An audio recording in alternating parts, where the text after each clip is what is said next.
শুধুমাত্র এই একটি ভর্তা থাকলেই আপনি কয়েক প্লেট ভাত নিমেষেই শেষ করে ফেলতে পারবেন। এতটাই মজার এই ভর্তাটি। এই রেসিপির জন্য তেমন কিছু লাগবে না, মাত্র কয়েকটি উপকরণ দিয়ে এটি তৈরি হয়ে যায়। এর জন্য আমি প্রথমেই নিয়েছি কিছু কাঁঠালের বিচি।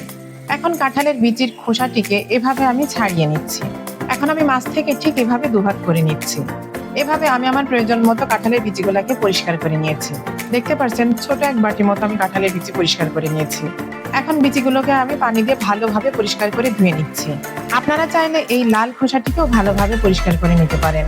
কোনো কিছুর সাথে ডলা দিলে এটি ভালোভাবে পরিষ্কার হয়ে যাবে, কিন্তু আমি এগুলো ফেলে দিই না, কারণ এতে অনেক পুষ্টি থাকে। এখন চুলায় একটি কড়াই নিয়ে তাতে দিচ্ছি একটু সরিষার তেল, দিচ্ছি 1 কাপ মতো মোটা করে কাটা পেঁয়াজ।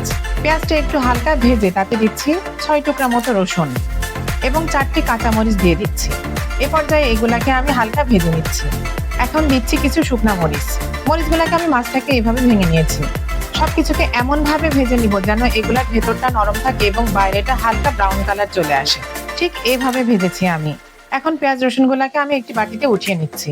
একই কড়াইয়ে আমি কাঁঠালের বিচিগুলাকেও দিয়ে দিচ্ছি। দিচ্ছি 1/2 কাপ পরিমাণ পানি। এখন দিচ্ছি 1/2 চা চামচ মতো লবণ এবং 1/2 চা চামচ হলুদের গুঁড়া। লবণ এবং হলুদটিকে হালকাভাবে মিশিয়ে দিচ্ছি। এখন আর কোনো কিছু করব না। এখন এটিকে রান্না হতে দিব। কড়াইয়ের পানিটি শুকিয়ে আসলে বিচিগুলো সিদ্ধ হয়েছে কিনা একটু দেখে নেবেন। আমার বিচিগুলো সিদ্ধ হয়ে গেছে, এখন আমি চুলাটিকে অফ করে দিচ্ছি। এটি সিদ্ধ করার সময় অবশ্যই খেয়াল করবেন কাঁঠালের বিচিগুলো যেন অতিরিক্ত শুকনো না হয়ে যায়, হালকা রসালো ভাব যেন ভেতরে থাকে। কাঁঠালের বিচিগুলো আমি একটি পাটায় নিয়ে বেটে নিচ্ছি। আপনারা চাইলে ব্লেন্ডারও ব্লেন্ড করে নিতে পারেন। এমন মিহি করে বেটে নিতে হবে।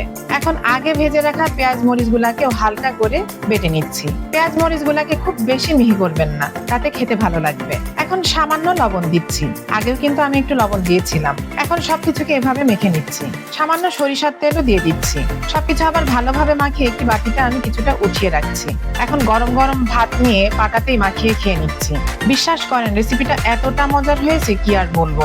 এভাবে পুরো রেসিপি ফলো করে যদি আপনি ঘরে তৈরি করেন তাহলে আশা করি আপনিও এই ভর্তাটির প্রেমে পড়ে যাবেন। আজ এখানে শেষ করছি। ধন্যবাদ।